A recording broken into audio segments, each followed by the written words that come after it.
Михаил Шолохов. Судбината на човекот. Во Горни Дон, првата повоена пролет дојде некако прерано и како ретко кога беше со толку силен наплив. Се ближеше крајот на март, а откај пријазорието задуваа топли ветришта, кои за само 2 дена го стопија снегот од песоците на левиот брег на реката Дон. Оживеа и степата. Будењето започна во траповите и доловите што беа затрупани со снег, додека во исто време почнаа да се кршат мразевите во степските рекички, кои шумно надојдоа и преплавија се, па дури и патиштата, така што тие станаа речиси непроодни. А токму по таква безпатица морав да појдам во Букановата станица. Иако далечината не е толку голема, од 60 на километри, во такви услови одењето не беше нималку едноставно.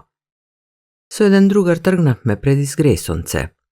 Прегнавме 2 силни коња, а тие, иако силни, ги обтегнуваа кожените ремења како струни, одва ја тегнеа тешката кола. Колцата пропаѓаат длабоко во песокта натопена со вода и измешана со снег и голомразица.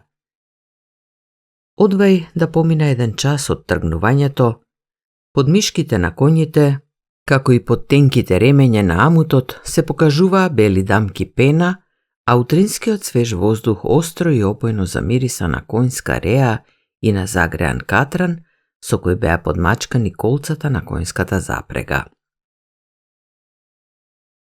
На одредени делови од патот, кога на коњите им беше многу тешко, слегувавме од колата и одевме пешки. Истопениот снег пласкаше под чизмите, се лепеше на нив и го отежнуваше одењето.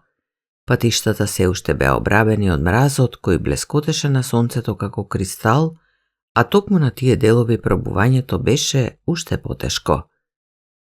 За 6 часа одење одвај ја одминавме половина од патот и наближивме до преминот преку рекичката Еланка. Рекичката крај Мохонското стопанство, која лете често пресушуваше, сега се беше разлеала цел километар во водовричавата долина, обрасната со евли. Требаше да се префрлиме со еден чун кој не ветуваше многу, несигурен, изгниен и со рамно дно во кој можеа да се зберат одвај тројца. Коњите ги оставивме на брегот во колхозната барака, а на другата страна не чекаше еден стар џин, Велис, кој во својот век видел се и се што, а од зимоска беше оставен таму. Со возачот со чудно чувство на непријатност и страв влеговме во стариот чун. Другарот остана со плячките на брегот. Само што се одделивме од брегот, а од изгниеното дно на чунот почна да избива вода на разни места, не баре во доскоци. Со се што ни беше прирака ги затнувавме дупките и ја црпевме водата, се додека не го допревме другиот брег. Цел час ни требаше за да ја минеме малечката рекичка Еланка. Возачот го дотера џипот од стопанството, дојде до чунот и, фаќајки се за веслото, рече: "Проклетово корито, ако не се распадне во вода, ќе втасаме за саат 2, порано не очекувајте." Малото стопанство веќе беше распослало малку настрана, а таму каде што стоевме кај пристанот, владееше штама каква што може да се сретне само во ненаселени места во глува есен и рана пролет. Од водата избиваше запара во која се чувствуваше опората горчина на евла што гние, а од далечните прихоперски степи што тонеа во сивкавата магливост, ветре до ноздрите носеше свеж, одвај уловлив мирис на земјата, која штотуку се ослободуваше од снегот. На брегот на песокта се наоѓаше спростран плет.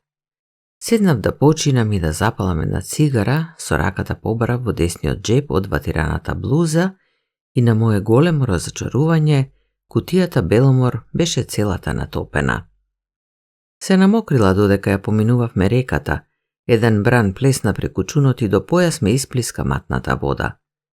Мигот беше таков што не мислев на цигарите, а ми мораше да се црпи вода оти постоеше опасност чунот да потоне, А сега, сиот јадосан, внимателно ја измукнав на топената кутија, клекнав и почнав да ги редам една по една на влажнетите цигари на плетот. Не фати пладне, сонцето печеше како да е мај. Во мене се роди надеж дека цигарите бргу ќе се исушат. Сонцето печеше толку многу, та зажалив што ги облеков војничките панталони и фанелата. Тоа беше прв вистински топол ден по зимата. Ми беше убаво така седнат на плетот, предавајки се на тишината и на осаменоста, и од главата ја симнав старата војничка зимска капа, на ветрето да ја сушам мократа коса по напорното веслање, а едновремено и да не мислам на ништо, освен да гледам како по избледената синевина се влечкаат бели, градлести облаци. Од кај крајните дворови на малото стопанство на патот се појави еден маж. Тој за рака водеше едно детенце кое според растот можеше да има 5-6 години, не повеќе. Тие одеа полека, уморно, се приближуваа до пристанот, но кога се израмнија со джипот свртеа кон мене. Високиот маж со подвиени плеки, кога се приближи, рече со придушен глас: "Здраво, брате." "Здраво," ја прифатив подадената голема машка рака. Човекот се наведна кон детенцето и рече: "Поздрави се, синко, со чичково." И тој ми изгледа дека е возач како татко ти, само што ние двајцата возевме камиони, а тој го тера малиот джип. Ме гледаше право в лице со своите небесно-сини очи, одвај поднасмевнувајки се и слободно ми ја подаде премрзнатата рака. Лежерно му ја прифатив и го запрашав: "Зошто ти е, старче, раката толку студена? Надвор е топло, а ти си се смрзнал." Трогателно и со детска доверливост детенцето се притисна до моите коленици и зачудено ги поткрена белозлавите веги. "Од кај на кај јас, старец чичко? Јас сум уште малечок и никој пат не смрзнувам, а рацете ми се ладни, зашто правев топки од снег." Таткото ја симна полупразната војничка торба од грбот и уморно седна крај мене. Тогаш рече: "Маки мачам со Патников, заради него и јас си ги премалев нозете. Не можам да фатам чекор со него, јас чекор, тој минува во трчаница, а можам ли да фатам чекор со таков пешак? Наместо еден, јас 3 чекори морам да сторам. Се така одиме во расчекор како коњот и желката. А треба и да внимавам на него. Ја свртам ли главата, тој веќе шлапка по барата или откинал некој мразулец и го лижа наместо шекерче. Не, брате, не е за маж да оди со вакви сопатници, па уште и со војнички марш." Тој подзамолче малку, па потоа запраша: "А ти, брате, началството ли го чекаш, а?" И беше непријатно да го разуверувам дека не сум возач, па одговорив: "Морам да чекам." "Одовде ли ќе дојдат?" "Да." "Не знаеш ли, скоро ли ќе дојде чунот?" "По саат-два." "Треба доста чекање, туку ако рете и да поодмориме малце, нема кај да брзаме, а јас врвам по патот и гледам некој мој колега возач се пече на сонце. Ај си, велам, да наминам да запалиме по една. Сам кога си ни тутун се пуши, ни се умира. А ти богато живееш, цигари пушиш, гледам си ги натопил. Брат, тутун намокрен ти е како коњ текневес, за ништо не го бидува. Ај подобро да запалиме од моево тревиште." Тој од джебот на војничките летни панталони го извади тутунското кесе свиткано во труба, малинова боја, веќе излитено, го развитка и јас успеав да го прочитам надписот извезен на долниот агол: "На драгиот борец од ученичка од 6 клас на Лебедјанското средно училиште." Запалив од најакиот тутун од домашно производство и долго молчевме. Веќе сакав да го прашам кај тргнал со детето, што мака го навела на оваа беспатица, но тој ме прекина со прашањето: Ами ти, сета војна ли ја мина зад воланот? Па речи си сета. На фронт? Да. И јас, брате, што маки имам претргано таму, не се закажување. Ги кладе на колена големите рапави раце и се подгрбави. Го погледнав отстрана и морници почувствував поснагата. Сте виделе ли некој пат очи како во пепел потурени, исполнети со таква тешка смртна тага, што е мачно да ги погледнете? Ете такви очи имаше мојот случаен собеседник. Од плетот искрши едно суво искривено ветче и некое време молкома со него шараше по песокта, цртајки некакви чудни фигури, па рече: Понекогаш не ти се спие ноќе, гледаш во темницата со празни очи и си мислиш: зошто море животе толку ме осакати? Зошто толку ме изнагрди? Нема одговор за мене и не ќе исчекам. И одеднаш се тргна нежно подтурнувајки го синчето, рече: Оди, чедо, поиграј си кај водана, кога водата е надојдена, децата секогаш ќе си најдат по нешто за себе. Само гледај да не си ги измокриш нозете. Додека молчевме и пушевме, јас скришно ги изгледав таткото и синчето и забележав една според мене чудна околност. Детенцето беше облечено просто, носеше изветвено палтенце со долги поли, поставено со лесно износено козјо крзно, чизмичките му беа поголеми, за да можат да се обујат на волнени чорапи, како и многу вешто направениот рап на некогаш скинатиот ракав од палтенцето. Сето тоа оддаваше женска грижа, умешни мајчински раце. А таткото изгледаше поинаку. На неколку места прогорениот зимски копоран беше немарно и грубо прозакрпен, латицата на износените војнички панталони не зашиени како што треба, туку поскоро прошиена со големи машки бодови. Имаше речиси нови војнички цокули, но дебелите волнени чорапи беа изедени од молци, нив не ги пофатила женска рака. Уште тогаш си помислив: или е вдовец, или нема слога со жената. Тој со поглед го испрати синчето, се поднакашла суво, па одново почна да зборува, а јас сиот се сторив во уво.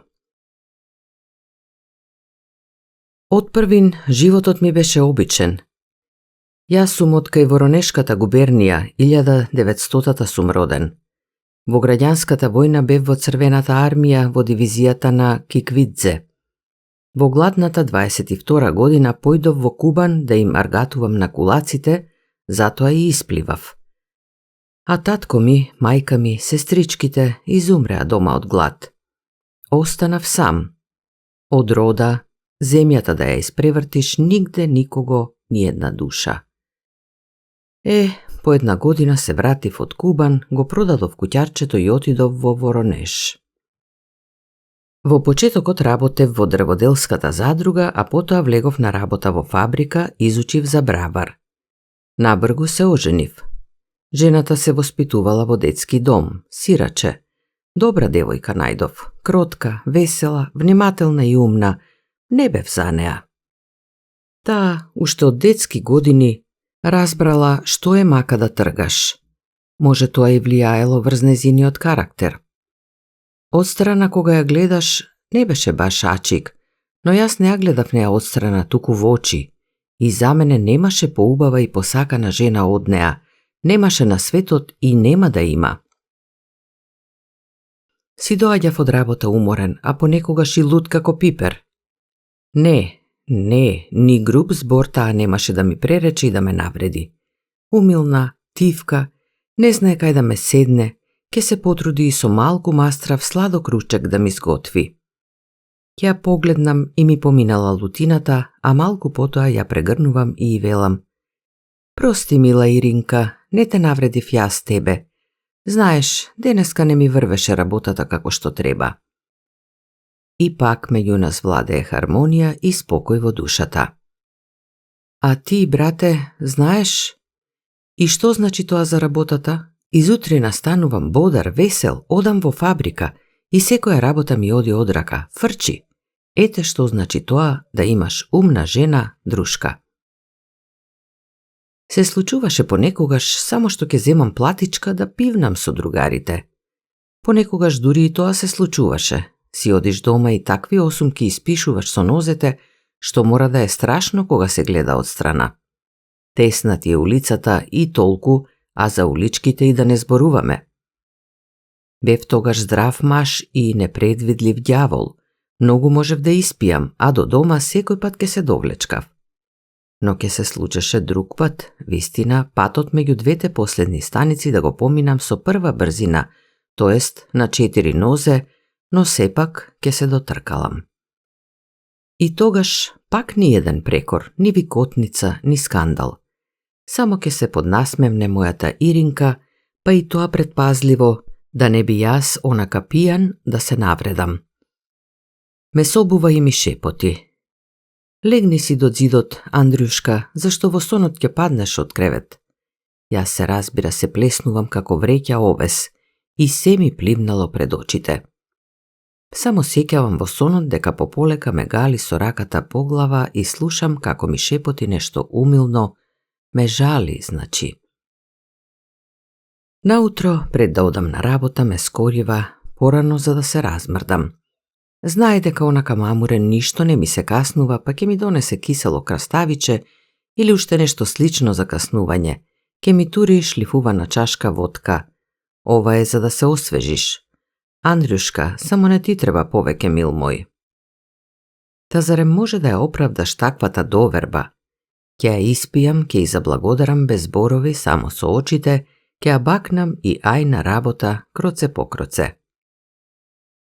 А да ми речеше како напијан човек еден прекорен збор, да ми сфрескаше или да ме наругаше, јас, жими Бога, и утредента пак ќе се напиев. Така и станува во другите семејства кај што е жената будалетинка. Сум се нагледал такви будалаштини. Набргу и деца ни се родија. Првин машкото ни се роди, а потоа уште 2 девојчиња. Тогаш се одделив од другарите. Сета плата почнав да ја носам дома, семејството веќе стана поголемо, не му е на човека до пијанчење. Ке ми дојде ли слободниот ден, испивам кригла пиво и тука клавам точка.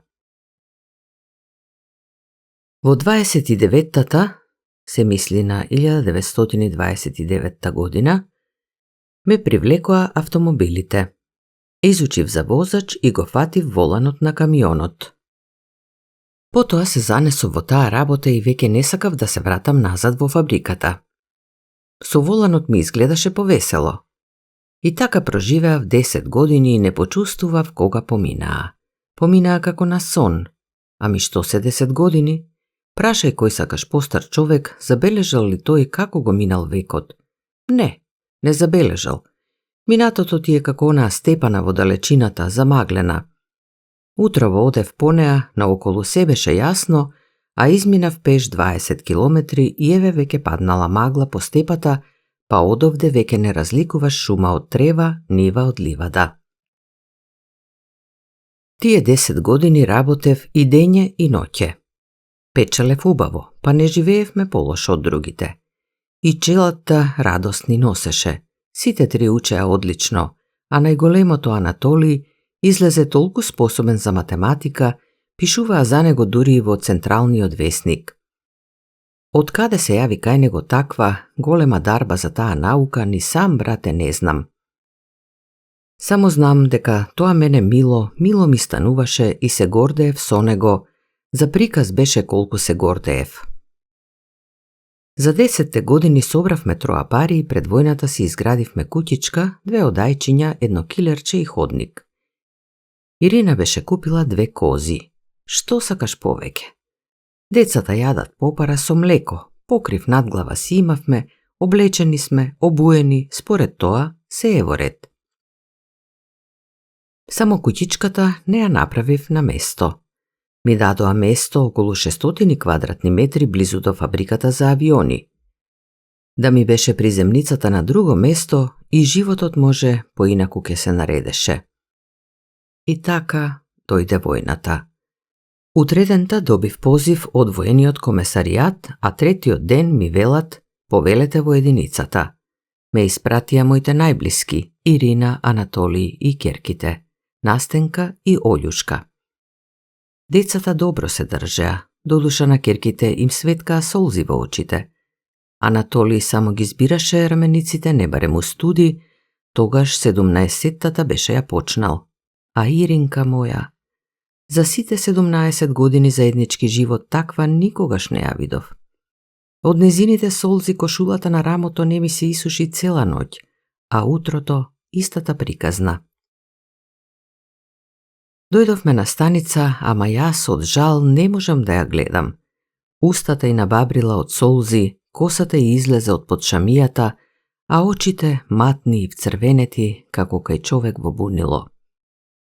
Командирите наредуваат да се качуваме во возот, а таа ми паднала на градите, ги стегнала рацете околу мојот врат и сега трепери како подсечено дрво. И дечињата ѝ даваат кувет и јас, ништо не помага. Други жени си разговараат со мажите, со синовите, а мојава се стиснала до мене како вејка на ветрот и сета само трепери, збор да прозусти не можеше, а јас си велам: свести се, мила моја Иринке, кажи ми барем еден збор на разделбава. А таа ем зборува, ем по секој збор липа. Мил мој, Андрюшка, нема веќе да се видиме, ние со тебе на овој свет.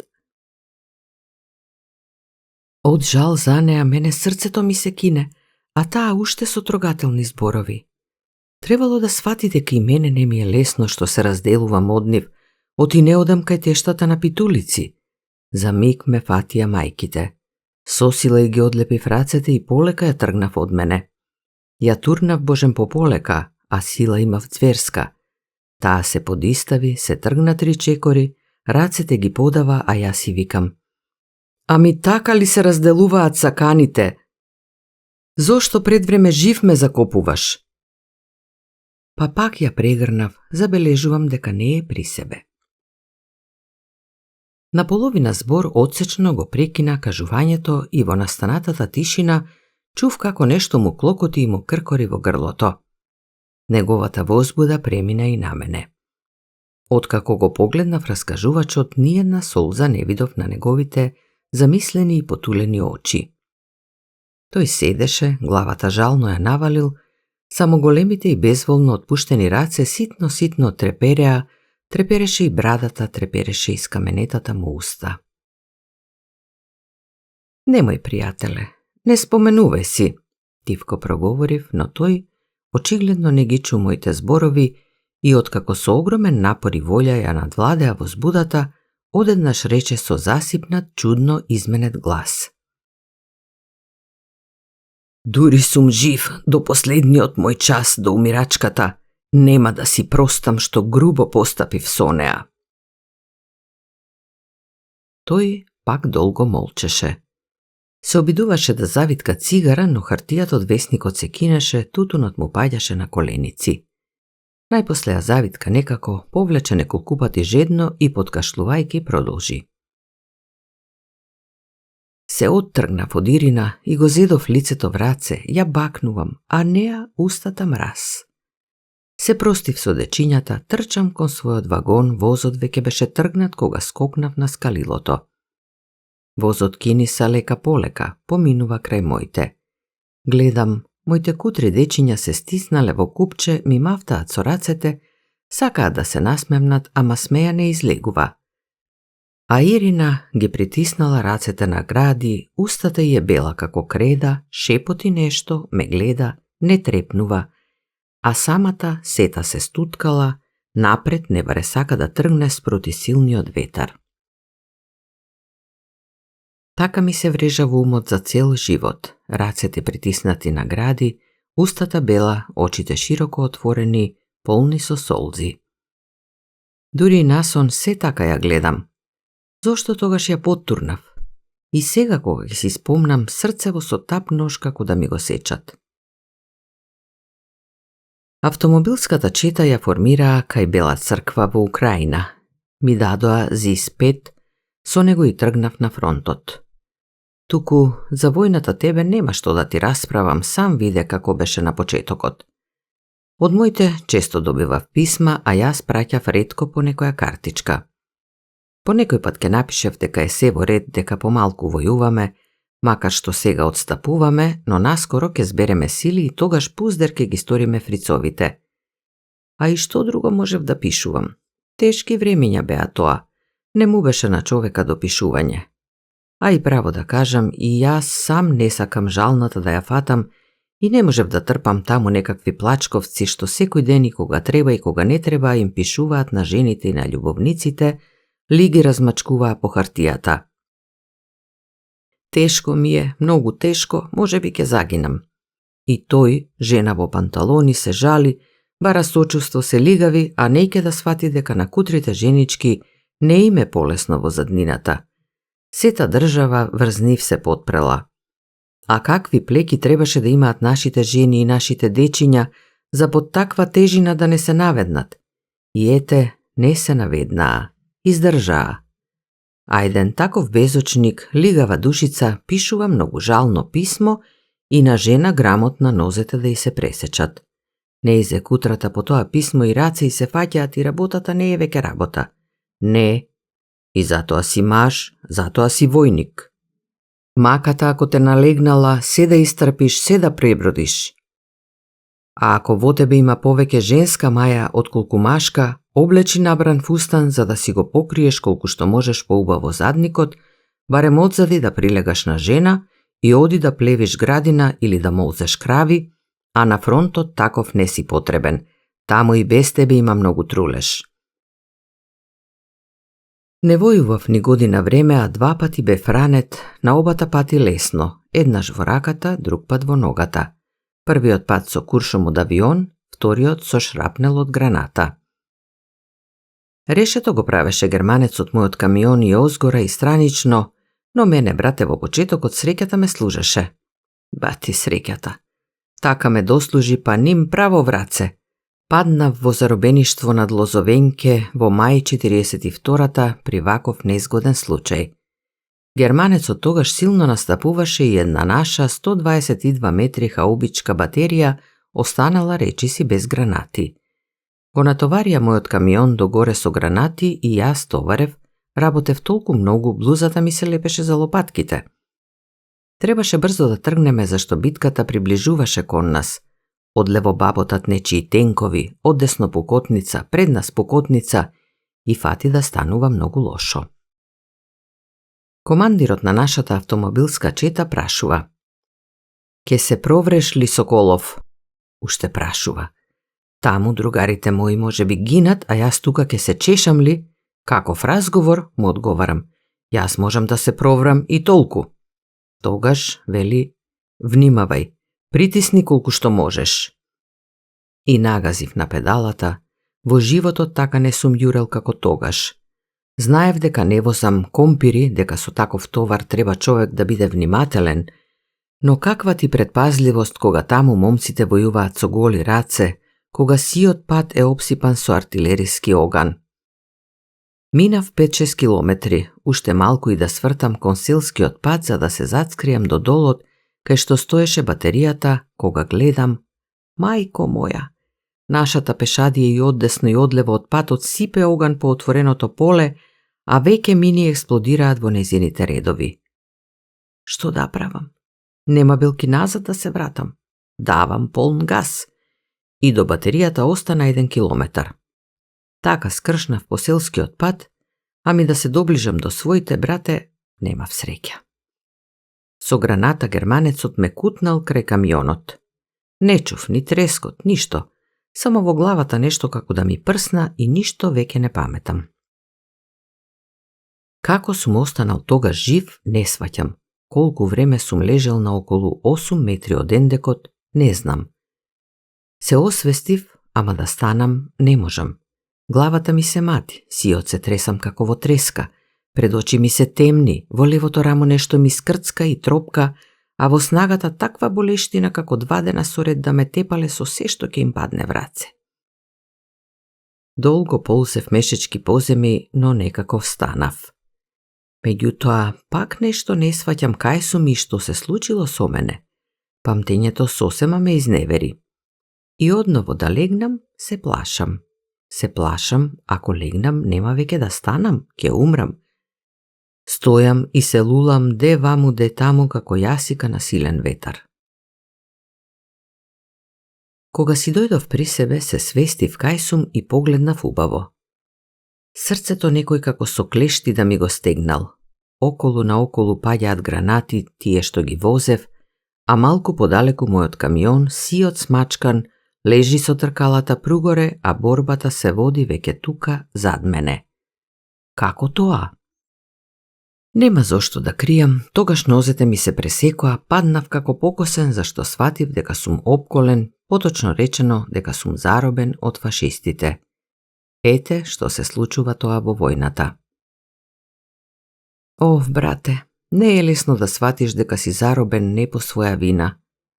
Тој што на своја кожа не го почувствувал тоа, тешко можеш да го трогнеш за да свати што значи тоа. Така лежам јас и слушам, бучат тенкови. 4 германски средни тенкови поминаа со полн газ крај мене, таму од кај што тргнав јас со гранатите. Како ми беше мене тогаш? Потоа се заточкаа влекачи со топови, помина полската кујна, па пешадијата фати да поминува, незачестено, така не повеќе од една чета. Погледнувам кришум и пак се прилепувам со главата в земи, очите ги затворам, мачно ми е да гледам, срцето ме стега. Едно време си помислив, сите се поминати, ја поткренав главата кога видов 6 мина со автомати, чекорат на околу 100 метри од мене. Гледам скршнуваат од патот и право кон мене. Врват молкома. Еве, си мислам, и мојата смрт дојде. Седнав, не ми се умира лежечки, потоа станав.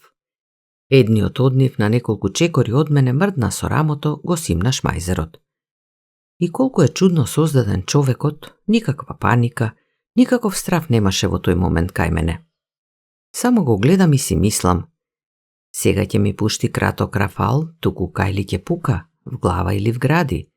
Што унара ме фати, тако е место од моето тело решето ќе го прави. Момчето беше многу младо, убаво налице, црномуресто, усните тенки, очите малку подзамижани.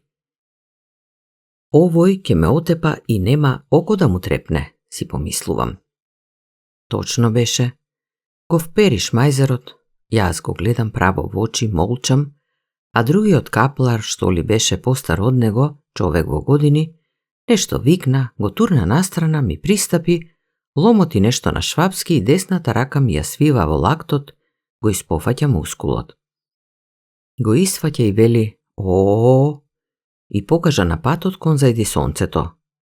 «Ки нисуве скотун еден, ки нисуве во нашиот рајх!» Човек стана, кучкиниот син. Црномурниот беше се загледал во моите чизми, а тие божем беа добри, покажуваа со рака. «Собувај ги!» Седнав на земи, ги собув чизмите, му ги подадов. Тој цврсто ми ги зграпчи од рацете. Ги одвиткав и објалата, му ги подавав и нив, а го гледам оздола нагоре. Но тој скреска, фати да пцуе на швапски и пак се фаќа за шмајзерот. Другите се раскикотеа. Така и заврши, на мира си отидоа. Само оној црномурниот, додека стигна до патот, 3 пати се обзрна кон мене, молскоти со очите како волк, се лути, а зошто? Како јас да ги зедов чизмите.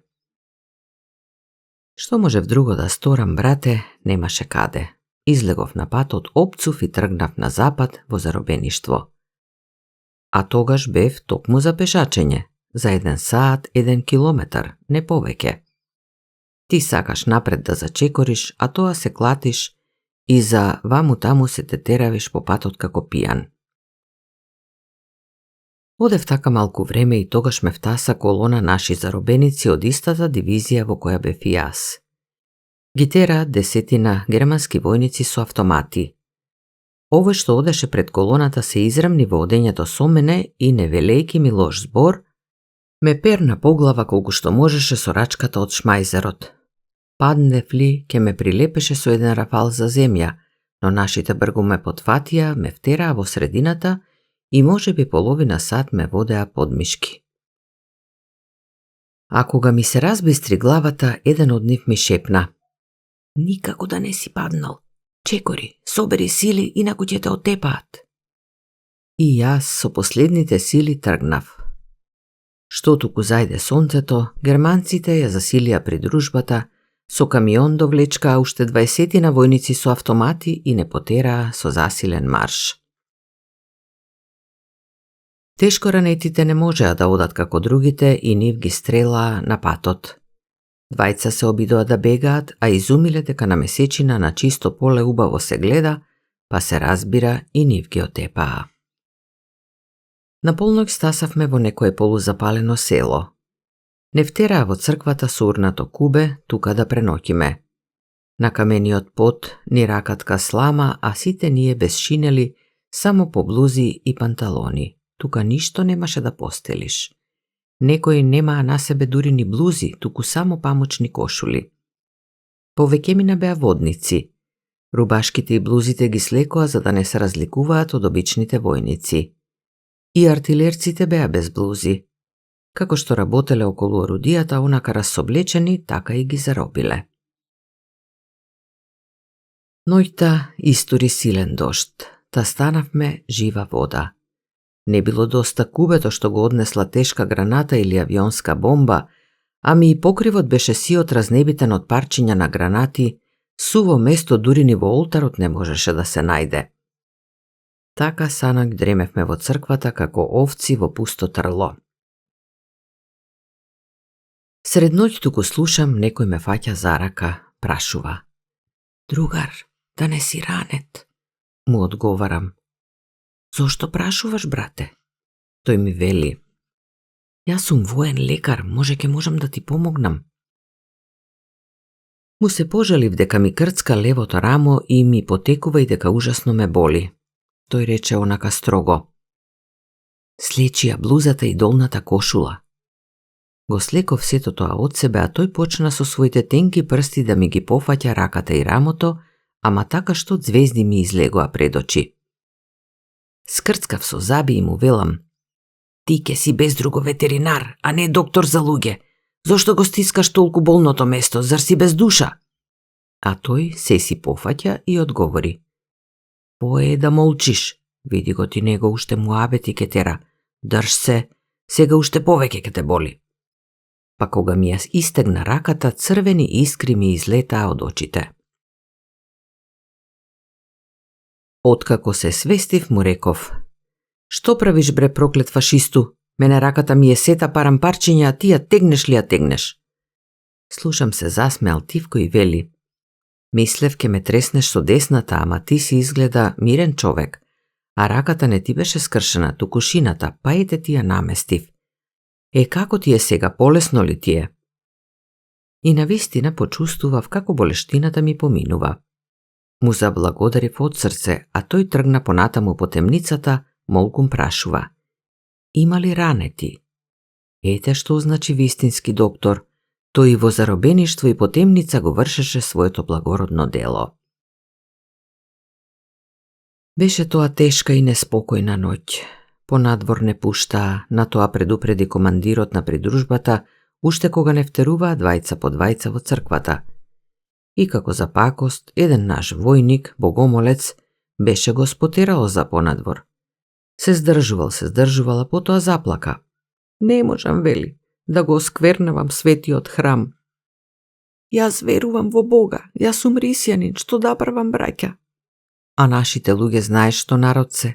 Едни се смеат, други пцујат, трети секакви совети на шега му даваат. Не развесели тој сите нас, но тој сеир заврши многу лошо. Почна богомолецов да тропа на вратата и да моли да го пуштат надвор. И домоли. Фашистот низ вратата пушти долг рафал и го уби богомолецот, а покрај него уште тројца други, еден тешко рани, предзори и тој умре. Ги ставивме на едно место убиените, изнаседнавме сите, молко матагувавме и се подзамисливме. Почетокот не е баш многу арен. А малку потоа фативме да разговараме полугласно, да шепотиме кој од каде е, од која област, како е заробен, Во темницата другари од еден вод или познајници од една чета се испозагубиле, па почнаа еден со друг тивко да се довикуваат.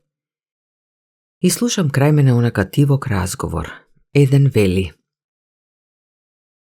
утре, пред да не спотераат понатаму, ако не постројат и почнат да ги прозиваат комесарите, комунистите и евреите, ти водниче немој да се криеш. Ништо не ти помага.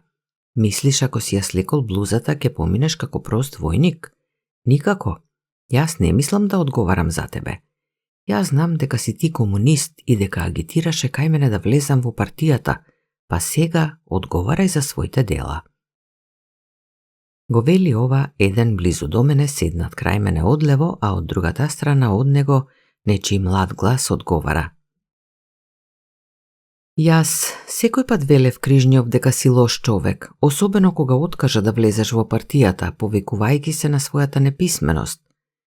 Но јас никогаш не сум говорил дека можеш да бидеш предавник.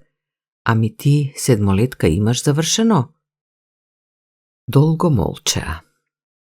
Слушам глас, водникот вели тивко: не предавај ме, другар Крижњов. Овој пак тивко се засмеа. Другарите, вели, останаа од аделинијата на фронтот, а јас не сум ти тебе другар и ти мене не моли ме, се едно ќе те кажам. Помила ми е мојата глава. Потоа замолчеа, а јас си оттреперев од ваквата подлост. Не, си мислам, не ти давам јас тебе, кучкин сине, да го предадеш својот командир. Не ми излегуваш ти мене од црква, туку ќе те измолкнам како мрша за нозе. Само што фати да осамнува, гледам, крај мене лежи на грб едно момче, муцлесто, ги клало рацете под глава, а крај него седи само по мајица, ги обгрнало колениците, онака слабушкаво момче, со чпрто носе сето платносано. Си мислам, не ке може момченцево да излезе на крај со таков скот. Ке морам јас да свршам со него. Го фатив со рака и го прашувам со шепот: ти си водникот? Тој ништо не одговори, само кимна со главата. Овој ли сака да те предаде? Покажувам на момчето легнато. Тој пак ми кимна со главата. Велам, ти држи го за нозе за да не клоца, само побргу. И се плесна врз момчето, а моите прсти замреа на неговиот грклан. Не смогна ни да писне. Го подржав така неколку минути, па подстанав. Готов е предавникот, го исплазил јазикот. Од тој чин толку ми се смачи, та посакав да си ги измијам рацете, чиниш не сум давел човек, ами гад некаков што лази. Прв пат во животот убив и тоа свој. Море како свој, та тој е полош од туѓиот предавник. Станав и му велам на водникот: да се подиставиме одовде, црквата е голема. Како што рече Крижњов, утрото сите не построија крај црквата, не опколија војници со автомати и тројца есесовски офицери почнаа да ги изделуваат најопасните луѓе. Прашуваа кои се комунисти, командири, комесари, но такви немаше. Немаше небитник што би можел да предаде, зашто меѓу нас речиси половината беа комунисти, и командири имаше, па се разбира и комесари имаше. Само четворица зедоа од 200 и повеќе души. Еден евреин и тројца руси, обични војници. Русите настрадаа зашто сите тројца беа црномурести и малку кадрави во косите. Ке се доближат до таков и ке прашаат: јуде? Тој вели дека е русин, ама тие и не го слушаат. Излегувај. И толку. Ги стрелаа кутрите, а нас не спотераа понатаму. Водникот со кого го задавивме предавникот се држеше до мене до самиот Познањ, а првиот ден, малку помалку, туку ќе ми ја стегнеше раката во одењето. Во Познањ не разделија, еве од која причина. Уште од првиот ден намислив да побегнам кај своите братче. Ама сакав да бегам на сигурно. До самиот Познањ, кај што не сместија во вистински логор, ниеднаш не ми се вдаде згоден миг.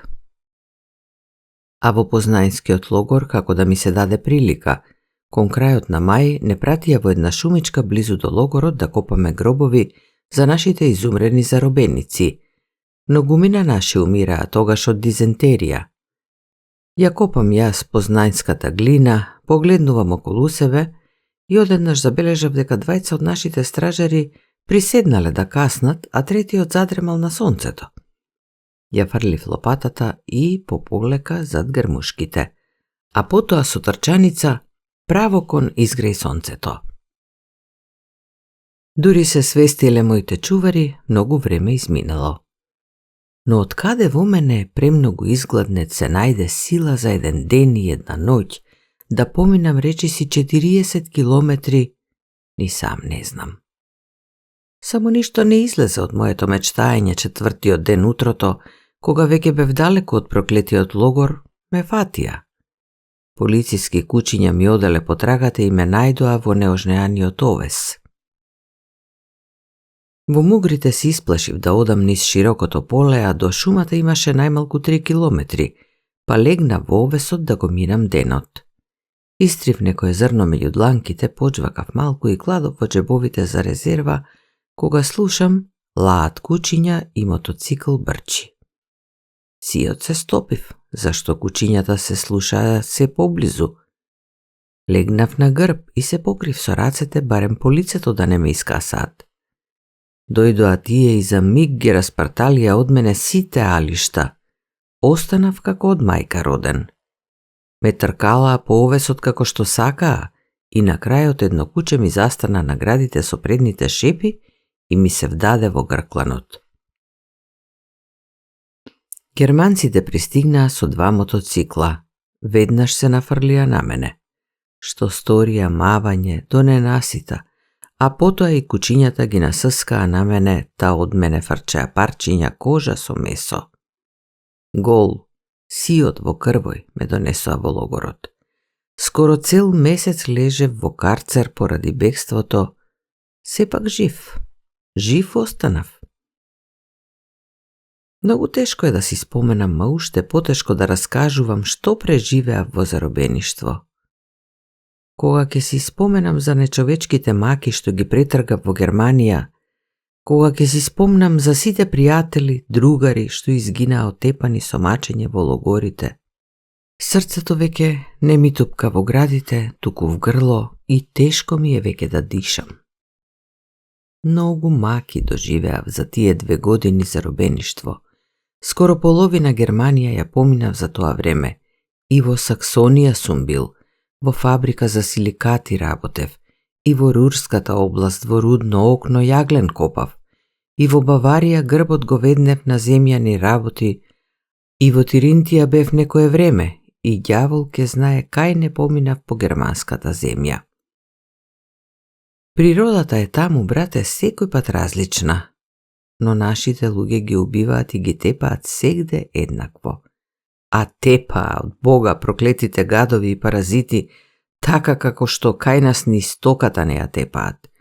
И со тупаници тепаа, и со нозе газеа, и со гумени палки удираа, и со секакво железо какво што вракаќе им се вдадеше, да не зборуваме веќе за кундаците. Ме тепаа за тоа што бев русин, за тоа што уште гледав Божја виделина, зашто за нив изродите ргав. Тепаа и поинаку кога ќе погледнеш, поинаку кога ќе се свртиш. Тепаа просто за тоа кога тогаш само да те претепаат, само да не ти се закорави крвта од последното тепање и да пцовисаш од тепањето. Сигурно немало доволно печки за сите нас во Германија. Постојано иста храна дневно, 150 грама ржен леп наполу со трици и смлачена чорба од репка. Вода за чај, кога даваа, кога не даваа. Што да ти кажувам, сам суди. Пред војната имав 86 килограми, а есента да имав најмногу 50.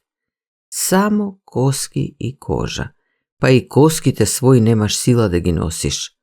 А ваму работи, ни да писнеш, таква работа конј товарен да не издржи. Од логорот кај градот Кистрин Во почетокот на септември не префрлија нас 142 советски заробеници во логорот Б-14 близу до Дрезден. Во тоа време тој логор имаше околу 2000 нашинци. Сите работеа на каменолом, рачно кршеа, режеа и дробеа германски камен. Нормата 4 кубика дневно по човек. Имај на ум, таква душа која и без тоа одвај на конец се држи во телото. Така за 2 месеца од 142 мажи во нашиот ешалон останавме 57. Што мислиш, братче? Вешто. Ваму не втасуваш да ги погребеш своите, а таму по логорот глас се слуша дека германецот веќе го зазел Сталинград и навлегуваат понатаму кон Сибир. Неописиви маки така те притискаат. Очи од земја не креваш, не баре и ти тука, во туѓа земја ке се ничкосаш. А стражата логорска секој ден пие, рскотат песни, се радуваат, ликуваат. Една вечер бевме се вратиле од работа некако во бараката. Цел ден врнеше дожд, жива, кисла бевме станати. Сите како кучиња измрзнати на ветрот студен, вилиците не играат, трепериме, се постројуваме. А да се подсушиш никаде, да се подзгрееш, нема каде. А ваму гладни, не да речеш како волци, туку уште пострашно. Ама вечера нам не ни даваа. Ги слеков на киснатите алишта, ги фрлив на ударот, па велам. За нив 4 кубика треба да изработиш, а за гроб на секој од нас кубик му е доста. Само што го реков тоа и веќе се нашол некој подлец од нашите, му го пренесол тоа на командантот на логорот. Тие мои зборови стануваат горки. Командант на логорот, или понивно лагерфирер, се викаше Милер. Не беше висок, ама џбитав, руси, сиот некако бел, и косата белузлава, и вегите и трепките, дури и очите му беа белузлави, оврголени. По-руски зборуваше како ние со тебе, па уште и на О удираше како волжанин. А мајка да пцуе, мајстор беше за тоа. Се прашувавме проклетникот кај го научил тој занает. Кога ќе се сетам, ќе не постои пред блокот, така ја викаа бараката, поминува пред стројот со својата глутница есесовци, десната рака ја држи свиена во лактот. Таа му е во кожена нараквица, во нараквицата оловен куршум за да не си ги повреди прстите. Оди и го удира секој втор, од нос крв му пушта. Тоа го викаше профилактика за грип. И така секој ден.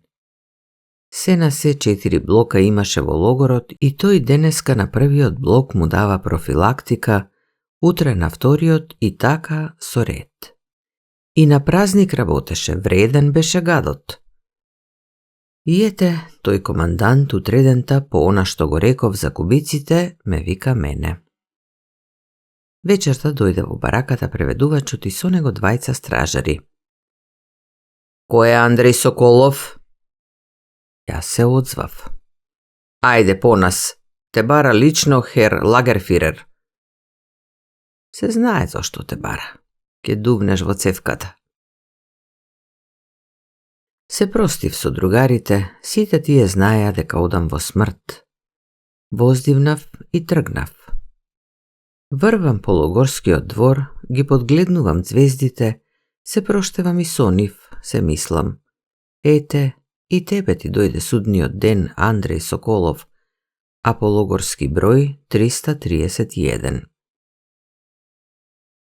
Во тој миг се натажив за Иринка и дечињата, а потоа жалта стивна и јас фатив да си давам мувлет, за да погледнам бестрашно во цевката од револверот, како што му прилега на војник, за да не видат непријателите во последниот миг дека ми е тешко да се разделам од животот.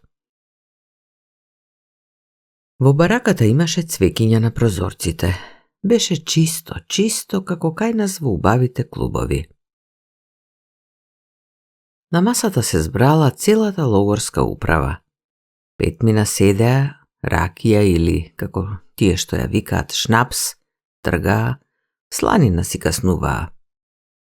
На масата, под испразнето шише со шнапс, леп, сланина, кисели јаболка, отворени кутии со разни конзерви.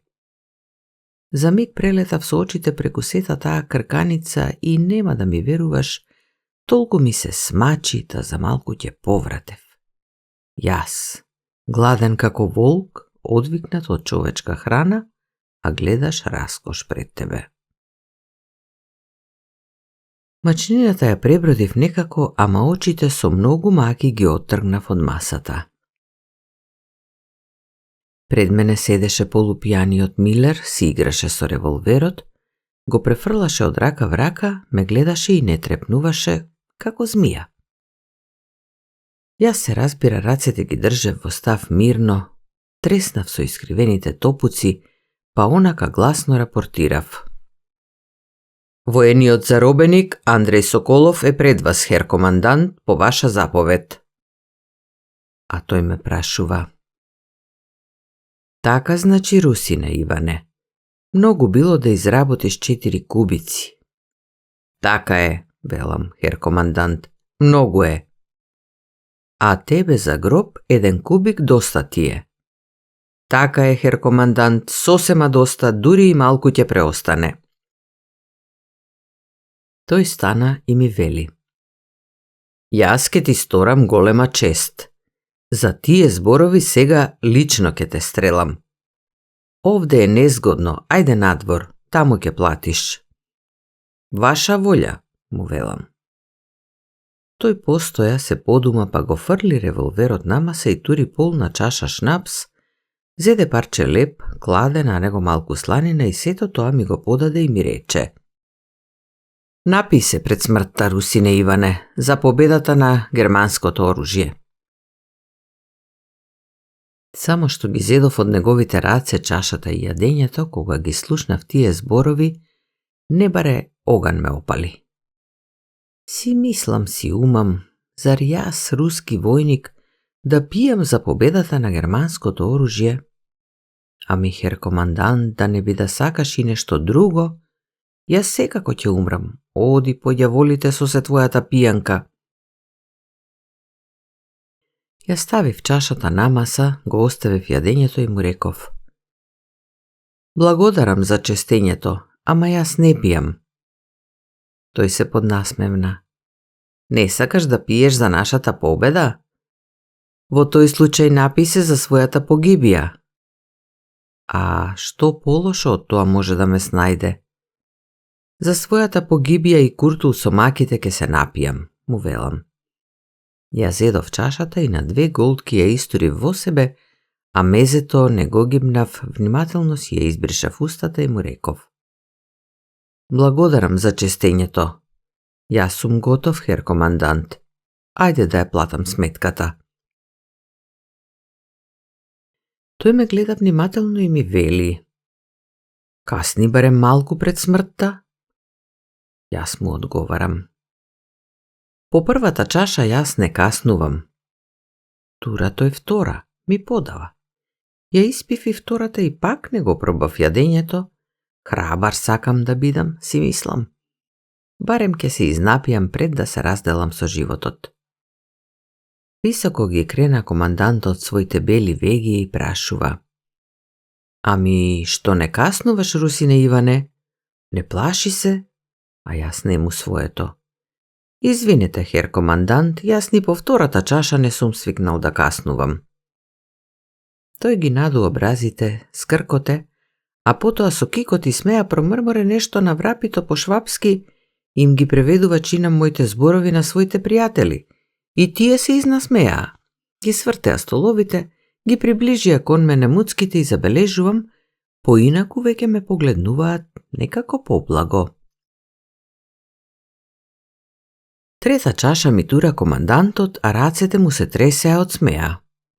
Таа чаша ја испив по полецка, гризнав 1 залак лебец, остатокот го ставив на масата.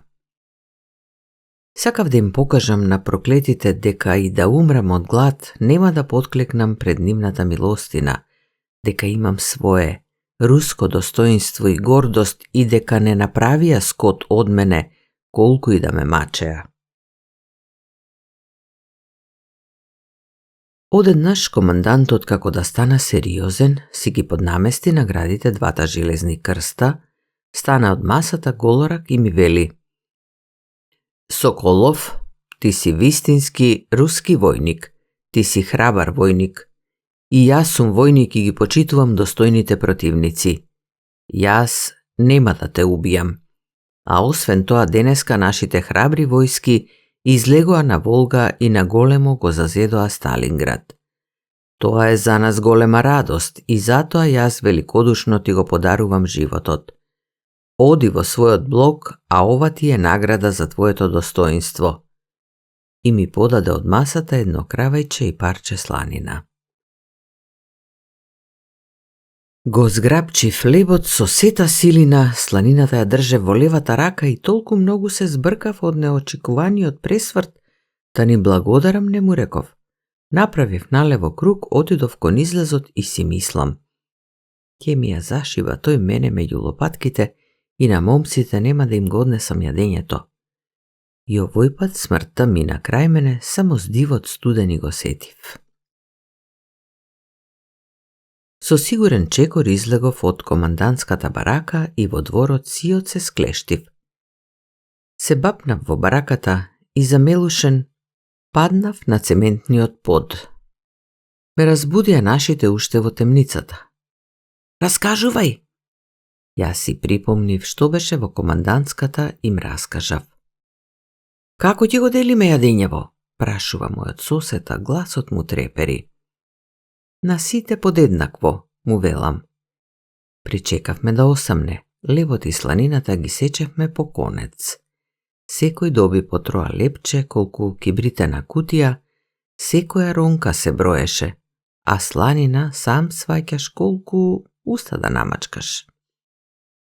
Потоа не префрлија нас околу 300 појаки луѓе да сушиме мочуришта, потоа во рудните окна на Рушската област. Таму остана все до 44-та година.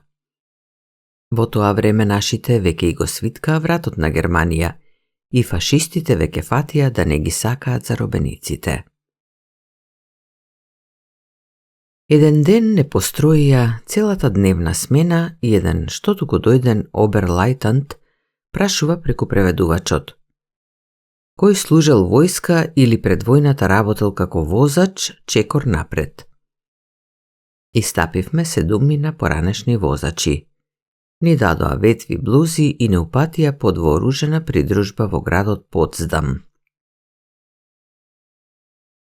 Само што пристигнавме таму, не распоредија на разни места. Мене ме определија да работам во ТОТ. Имаа германците една организација во која не се знаеше никој пие, никој плаќа. Таа организација беше за градење патишта и одбрамбени објекти.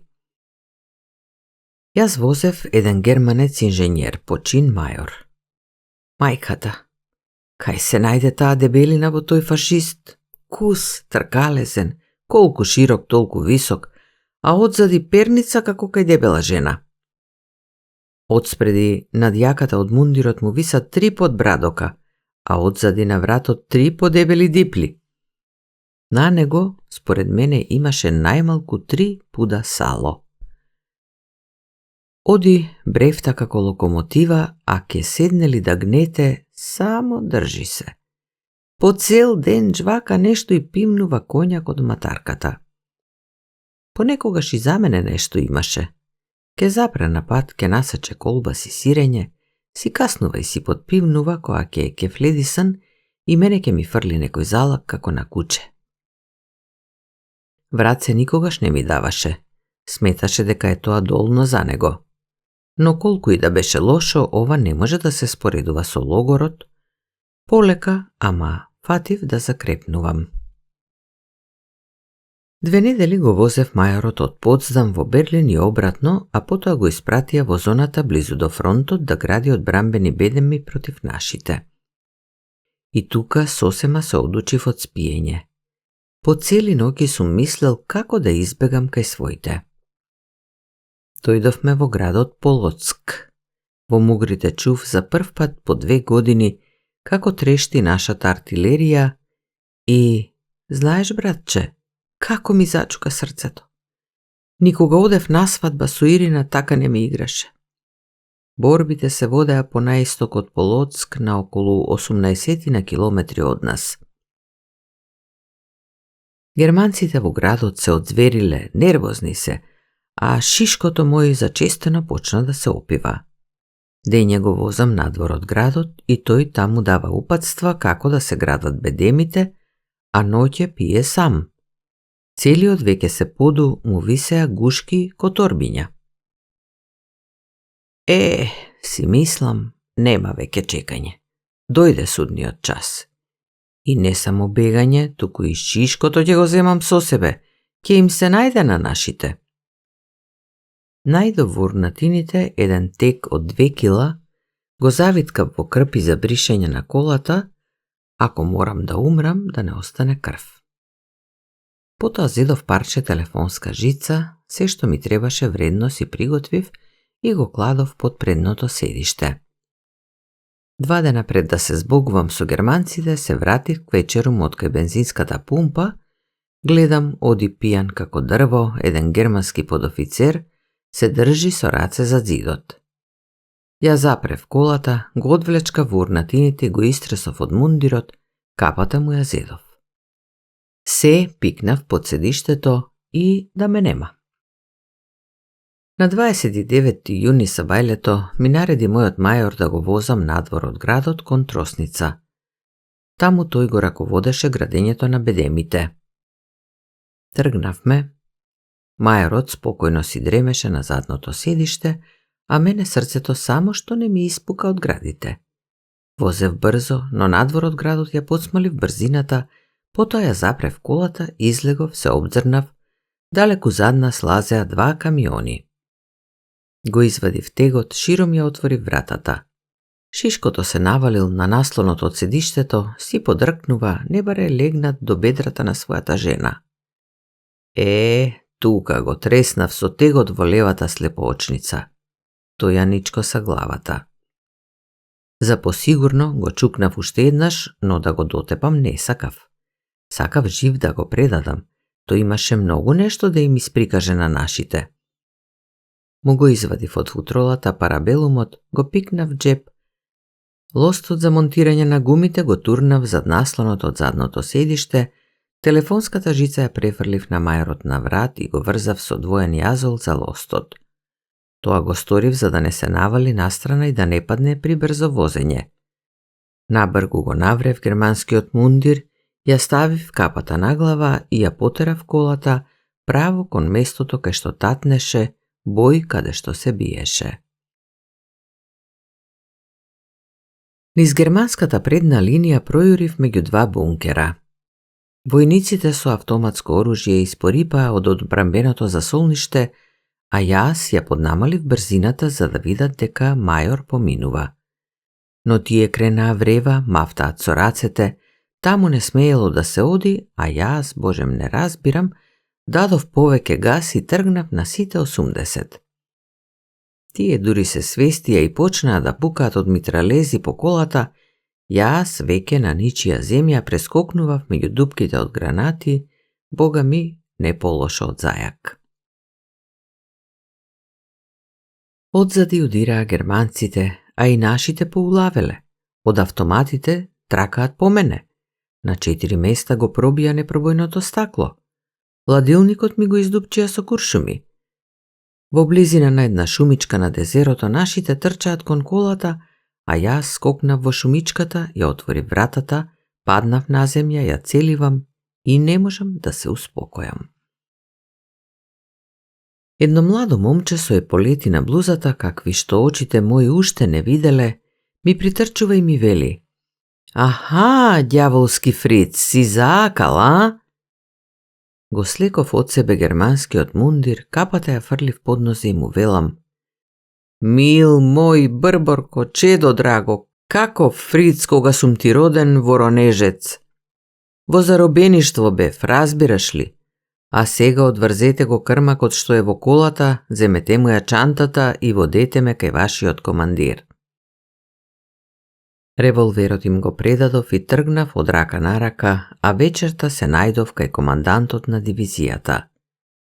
Во меѓувреме и ме нахранија и на бања ме однесоа и ме распрашаа и војнички алишта ми дадоа, така што се појавив во скривницата кај полковникот како што треба, чист во душата и телото и во прописна униформа. Полковникот стана од масата, ми тргна во пресред. Пред сите офицери ме прегрна и ми рече: Ти благодарам, војниче, за скапоцениот подарок што ни го донесе од кај германците. Твојот мајор и неговата чанта ни се подрагоцени од 20 јазика. Ке сторам секај командата да бидеш предложен за одликување од владата. А јас, од тие негови умилни зборови многу се возбудив, усните ми трепереа, одва изговорив: Ве молам, другар полковник, да ме определите во стрелачката единица. Полковникот се насмеа и ме потапка по рамо. Море, каков ли воин од тебе кога одвај се држиш на нозе? Уште денеска ќе те упатам в болница, таму ќе те лекуваат, ќе те потхранат, а потоа дома кај семејството на 1 месец отсуство. Па, кога ќе ни се вратиш, ќе видиме каде ќе те определиме. И полковникот и сите офицери што беа со него во скривницата срдечно се простија со мене, се поздравија. Јас излегов силно возбуден, зашто во 2 изминати години заборавив човечко обраќање. И знаеш ли, братче, дека јас уште долго, кога ќе требаше да разговарам со началството, по навик неволно ја вовирав главата меѓу рамениците. Како да се плашев, не знам од што, да не ме удрат. Ете, како не воспитуваа во фашистичките логори. Од болницата и напишав писмо на Ирина и опишав се накратко, дека бев во заробеништво, како избегав заедно со германскиот мајор. И ај кажи ти се молам, од кај се јави во мене таа детска самофалба. Не издржав и напишав дека полковникот ми рече ти ќе ме предложи за одликување. 2 недели само спиев и јадев. Ме хранеа помалку, но поначесто. Ако ми даваа да јадам колку што сакав, ке скинев конци, така рече лекарот. Добро закрепнав. По 2 недели пак залак не можев да ставам во уста. Одговор од дома немав, а јас, право да речам, почнав да тагувам. Јадењето ни на ум не ми доаѓаше. Сонот бегаше од мене, секакви мисли ми се моткаа во главата. На 3-та недела добив писмо од Воронеж, но не пишува Ирина, туку соседот мој, столарот Иван Тимофеевич.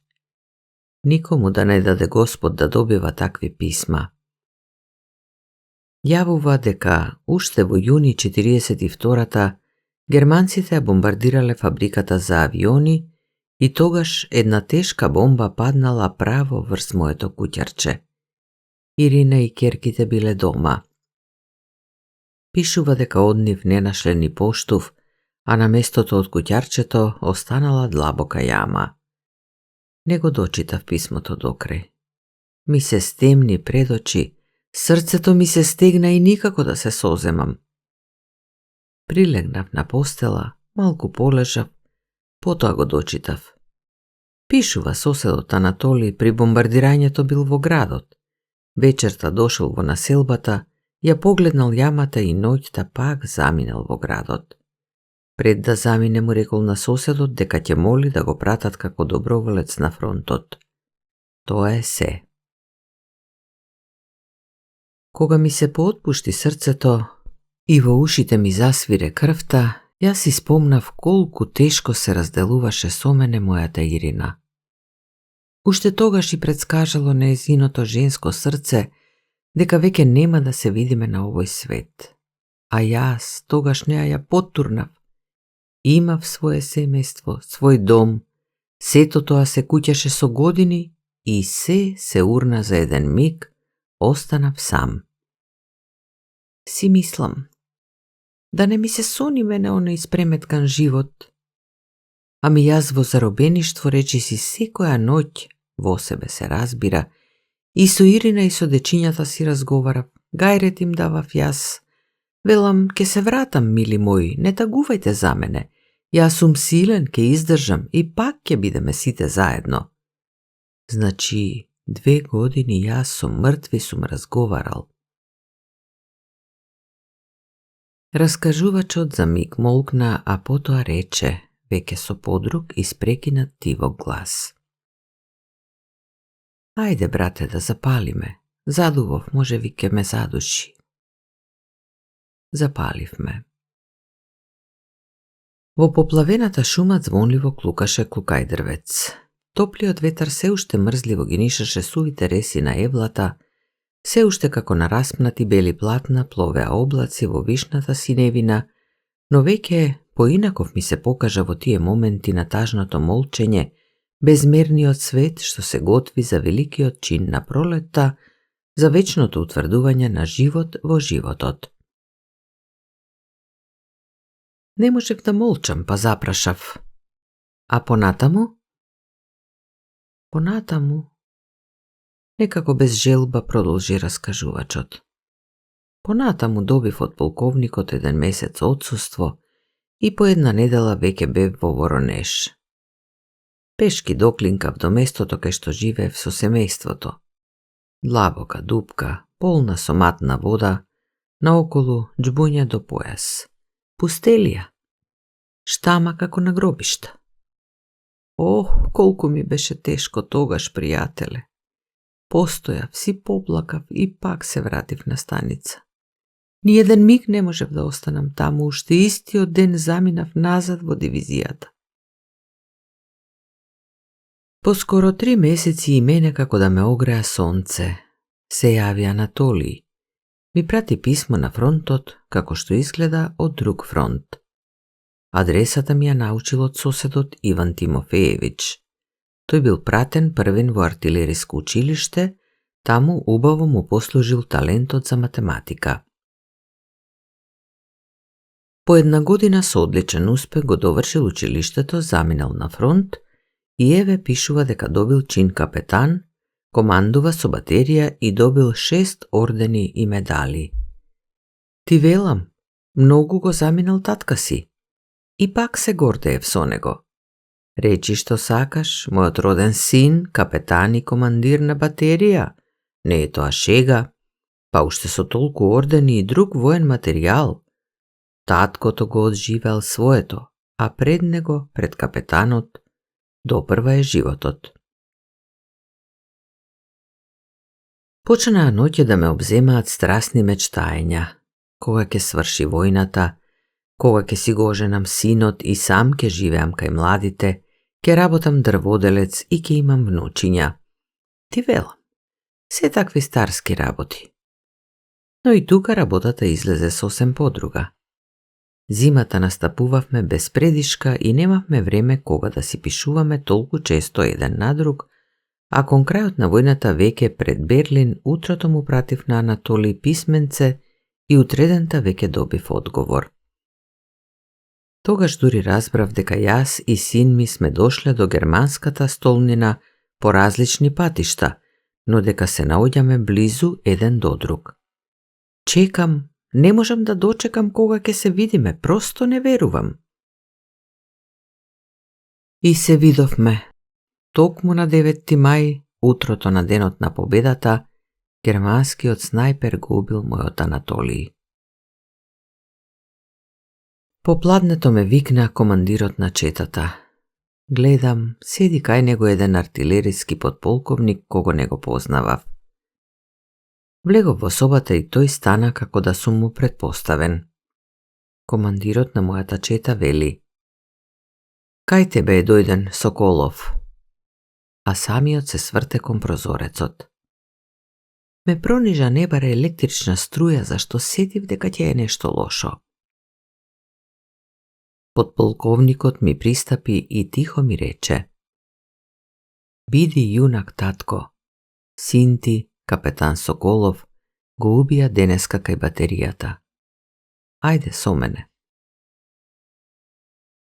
Ковејка се занишав, но достојав на нозе.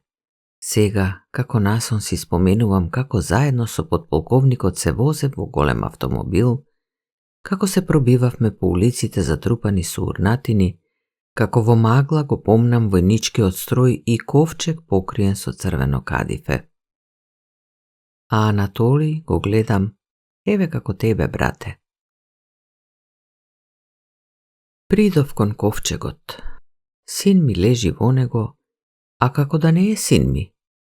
Мојот син беше секогаш насмевнат, тесен во рамениците, со остро јаболце на тенкиот врат, а тука лежи млад, широкоплекест, убав маж, очите му се подотворени, не баре гледа некаде крај мене во непознатата далечина. Само во аглите од усните за секогаш му останала насмевката на мојот син. Тољка, онаков каков што го знаев од секогаш.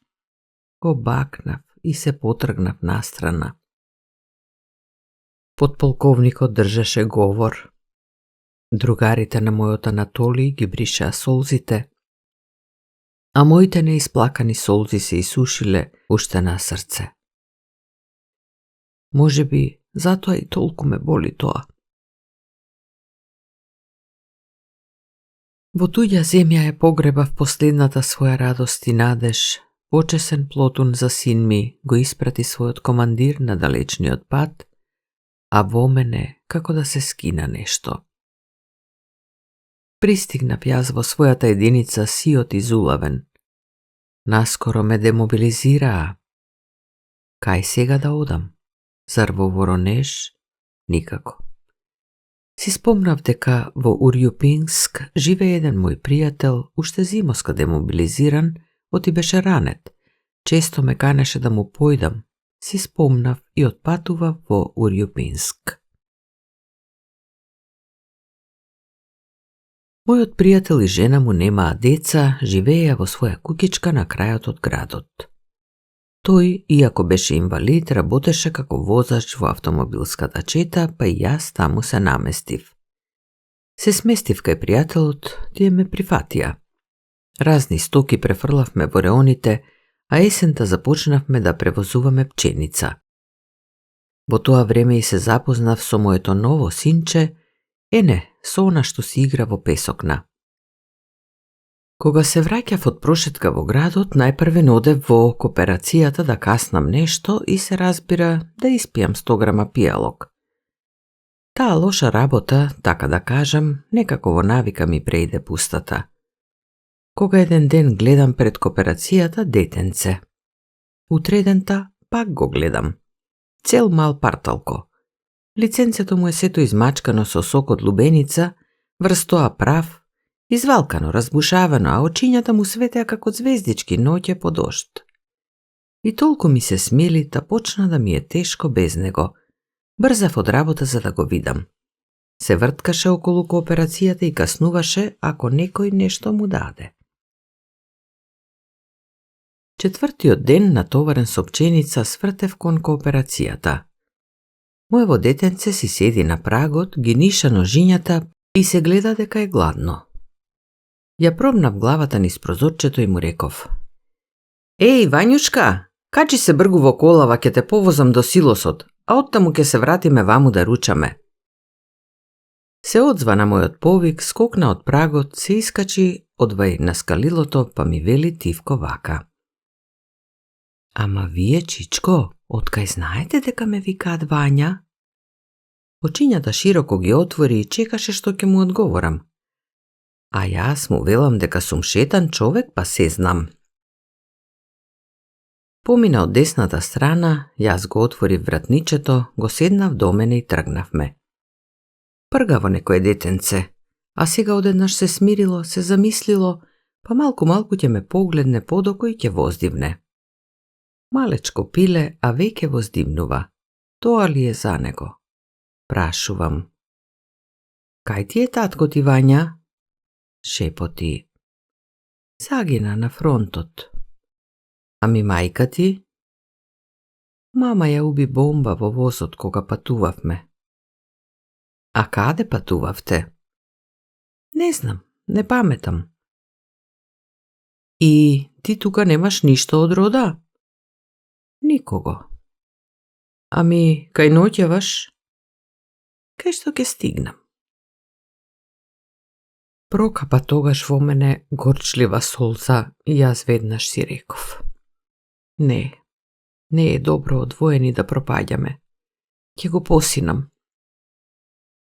И веднаш ми стана лесно на душата и ме облеа светлина. Се наведнав кон него, тивко го прашав. Вањушка, а ми знаеш ли кој сум? Тој праша со воздишка. Кој? Јас му одговорив тивко. Јас сум твојот татко. Боже, што се случи тогаш? Се фрли врз мене, ми се обеси околу врат, ме бакнува во образите, во устата, во челото и како пупунче толку звонливо и пискливо вика што дури ни во кабината ништо не се слуша. Татенце мил, јас знаев дека ќе ме најдеш, сепак ќе ме најдеш. Јас толку долго чекав да ме најдеш. Се стисна до мене и сето се тресе како вејка на ветрот, а мене ми се змрежиле очите и исто така си отреперам и рацете ми се тресат. Како не го испуштив тогаш воланот, просто да се чуди човек. Но сепак некако слегов малку во трапот, го изгасив моторот. Се дури не ми се одмрежи, а очите се плашев да возам, да не налетам на некого. Постојав така околу 5 минути, а синчето мое се така се стиска до мене со сите сили, молчи, трепери. Го прегрнав со десната рака, пополека го впив до себе, а со левата ја свртив колата, тргнав назад за дома. Море каков силос, веќе силосот ништо не ми значеше. Ја оставив колата пред портата, го зедов своето ново синче в раце, го внесов дома. А тоа, како што ме стегна со рачињата околу врат, така и не се откина од мене. Се притисна до мојот небричен образ, не баре се залепи, така и го внесов. Домакинот и домакинката беа токму дома. Влегов, им давам знак со очите, па онака весело им велам. Ами еве, го најдов јас својот Вањушка, приметене добри луѓе. Тие, моите бездедни, веднаш сватија во што е работата, се зашутка, се растрча, а јас никако да го отргнам детето од себе, но некако го наговорив.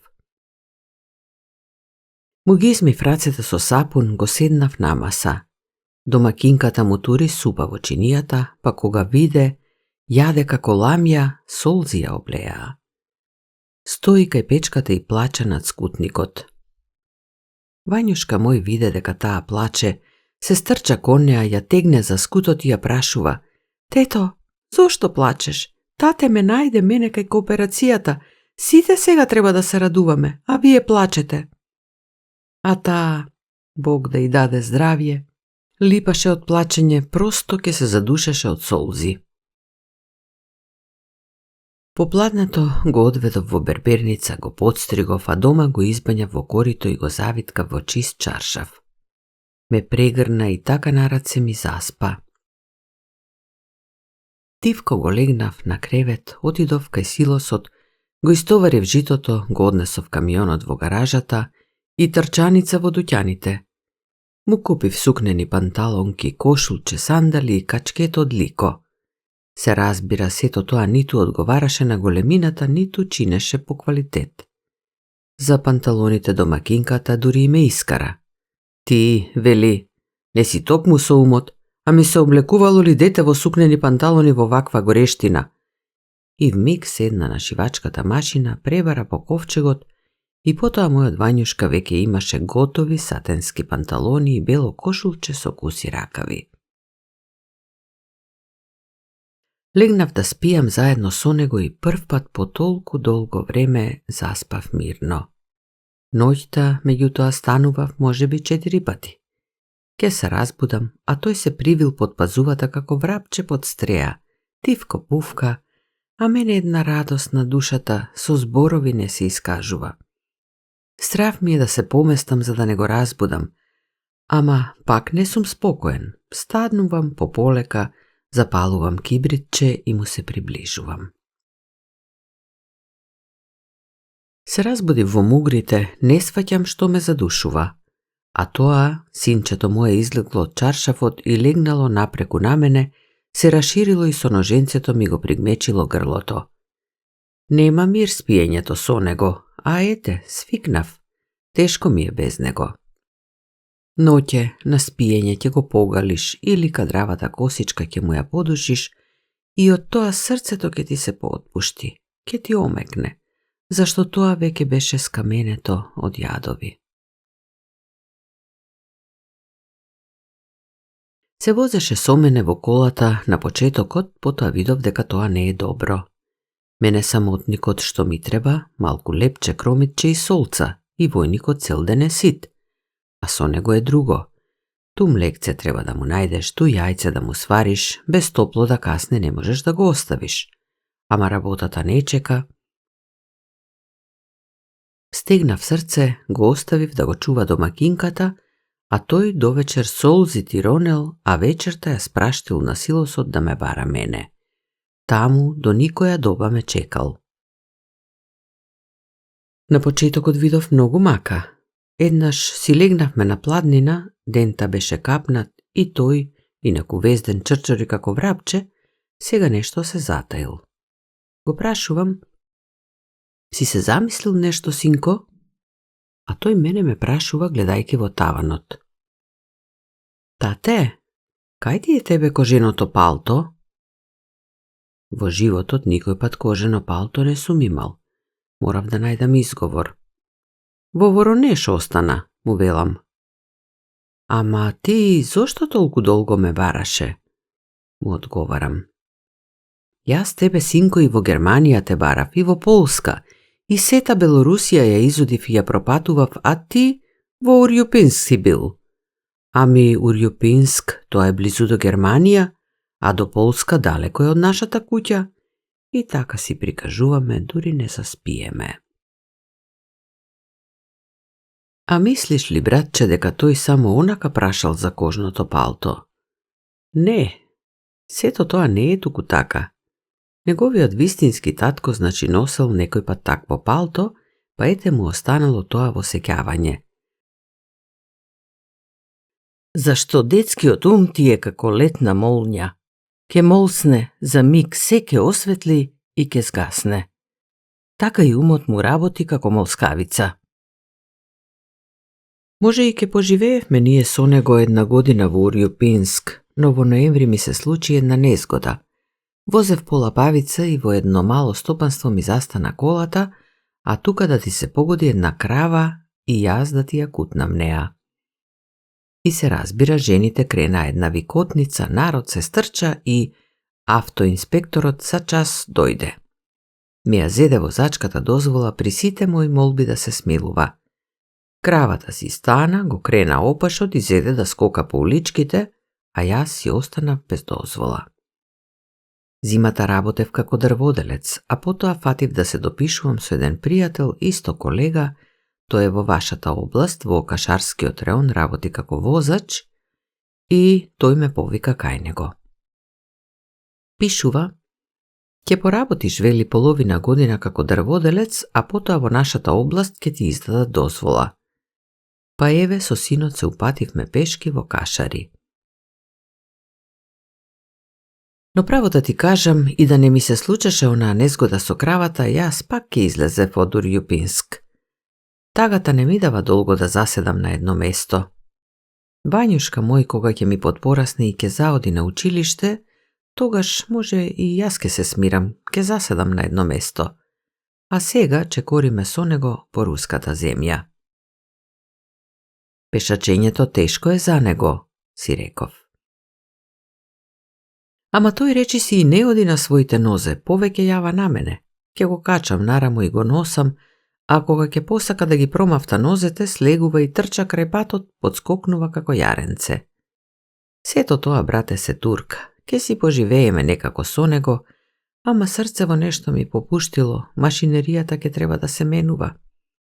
Понекогаш ќе ме фати и ќе ме стегне, та ми се стемнува пред очи.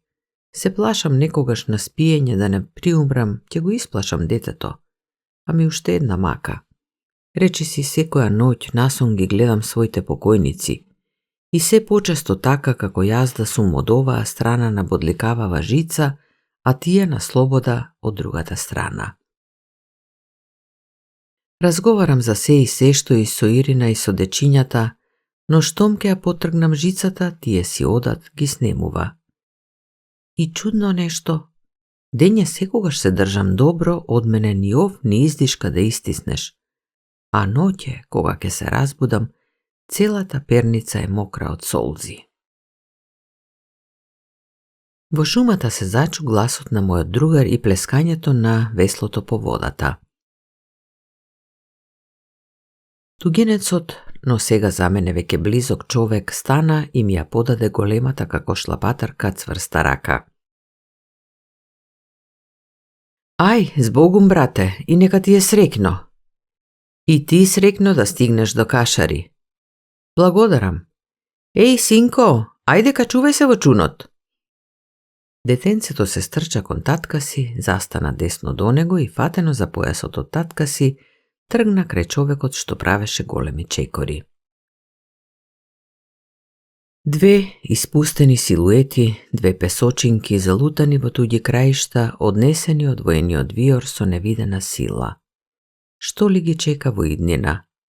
И би сум сакал да мислам дека тој руски човек, тој човек со нескршлива волја ќе обстои и до рамото татково ќе израсне и оној што веќе пораснал ќе може се да истрпи, се да преброди на својот пат, ако го повика на тоа неговата родина. Со мачнина гледав по нив. Може би се добро ќе завршеше при нашата разделба, но Вањушка одмина неколку чекори и плеткајки со кусите ножиња, се сврте и ми мафташе со рачето.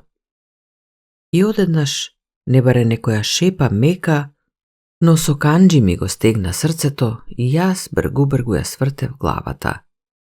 Не плачат само насон луѓето возрасни, луѓето побелени во годините на војната. Плачат и најаве. Но едно е ако умееш навреме да свртиш глава. Тоа е најглавното, да не го повредиш срцето на детето, да не види тоа како низ образот ти се одронува врела и скржава машка солза. Ви благодариме што останавте со нас до крајот на оваа аудиокнига. Доколку ви се допадна, ве покануваме да се претплатите на каналот, бесплатно е, а вашата поддршка навистина многу ни значи. Во описот на видеото ќе најдете плейлисти со уште аудиокниги на каналот Гласот на книгата и продолжете со слушање. Пријатно до следната приказна.